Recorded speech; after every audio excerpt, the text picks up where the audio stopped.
of a DDoS attack, and this attack works just as well on all types of systems. But for this video, let's assume that the victim is the web server. The system is connected to internet via a local internet connection with a bandwidth of, let's say, 200 megabits per second. There is a firewall filtering and inspecting all traffic between the web server and internet. It has a capacity of 500 megabits per second. The internal network has a capacity of 1 gigabit per second, and the web server itself can handle 100 megabits per second. The entire system is sized for maximum 100 megabits per second of traffic, which means that the weakest link of the chain, the web server, has a capacity of 100 megabit. If there would ever be a demand for more traffic, the web server would be upgraded to handle more traffic, and the bottleneck would instead be the internet connection of 200 megabits per second. This upgrade race could continue forever, upgrading the weakest point of the traffic flow to keep up with the demands of bandwidth and performance. When it comes to UDP-based attacks, however, the traffic flow normally stops and terminates in the firewall. This means that the capacity of the parts behind the firewall is irrelevant, and in this case the weakest link is the 200 megabits per second internet link. If the link or the firewall is exhausted, it will start dropping packets. The result of this is transmissions and eventually outage of services. The web page will become slow or unresponsive.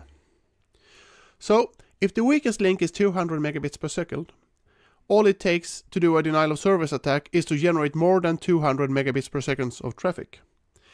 If Evil Bob, who have the intention to attack the web server, has more than 200 megabits of bandwidth at home, he could in theory create the attack all by himself. However, doing that will most probably draw attention to him from his ISP when generating that massive amount of traffic. Instead of generating this traffic directly to the victim web server, he generates traffic to reflectors. The reflectors are servers on the internet that has no intentions to be part of any DOS attack. To be able to do a reflective DOS attack, the attacker uses UDP, which is stateless. He sends traffic to the reflector using the victim web server as source address for the traffic, which makes the reflectors believe that the traffic came from the web server, and the reflector will send replies back to the web server. If the attacker used TCP packets, which are stateful, the packet from the attacker would be a SYN packet, and the response from the reflector to the victim would be a SYN-ACK packet, which has no payload and is rather small. By using any kind of stateless UDP packets where the query, the first packet, is small and the response, in this case sent from the reflector to the victim, is bigger, the attack would be amplified.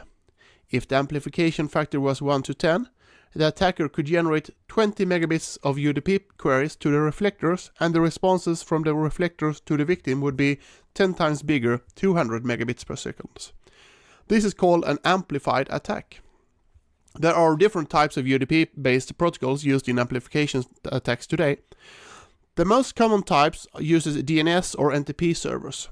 In both cases, proper configured DNS and NTP servers does not answer to these types of queries. But there are many not properly configured DNS and NTP servers on internet, which can be used as reflectors for these attacks. To further strengthen these attacks, the attacker does not send the UDP packets himself to the reflectors. Instead, he uses botnets for this. A botnet is a number of malware-infected computers spread over the world that the botnet controller can use for various purposes. Your or mine virus-infected computer can be part of this botnet. If the infected computer does not do anything active, it is called a zombie. It is often a background process running in the computer invisible for you and me, just waiting for the commands from the command and control server managing the botnet. In the DDoS scenario, the botnet command server is called a stressor or booter, delivering DDoS attacks as a service on internet. Anyone with a credit card can pay a few dollars to the person in charge of the stressor, and this will deliver a DDoS attack against the target of choice. So, in a typical DDoS attack, Evil Bob is just a person wanting to take down a service on internet. He visits a web page delivering stressor services. He enters his credit card number and points out the address to the target he wants to take down, and depending on how much he pays, the stressor will deliver an attack at a certain bandwidth and time. The more money, the more traffic is sent, and for a longer period. A normal price can be 30 minutes of attack at a rate of 1.5 gigabit per second at the cost of $15.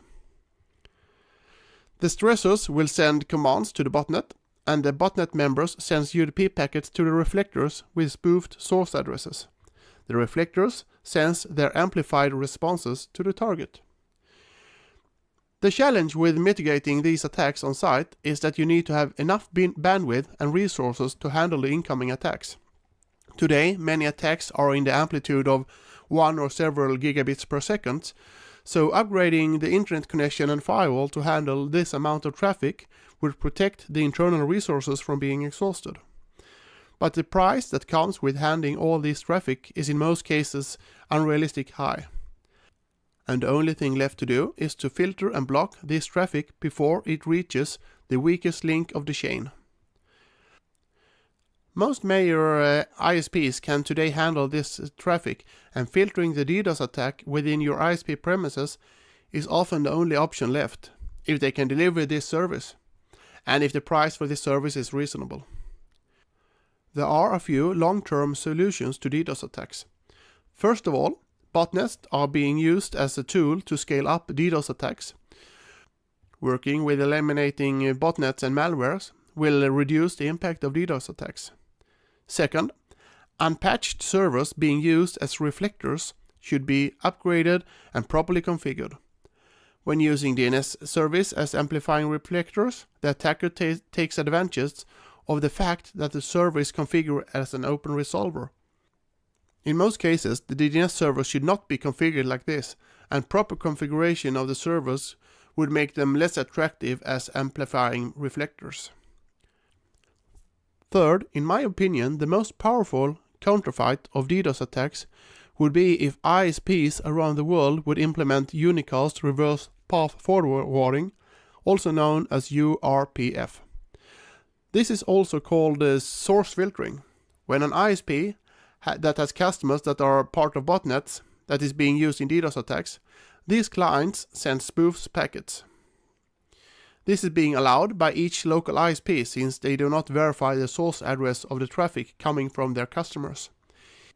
The ISP knows that traffic sourced from their customer would have certain specific ranges of addresses in their source field of the IP packets.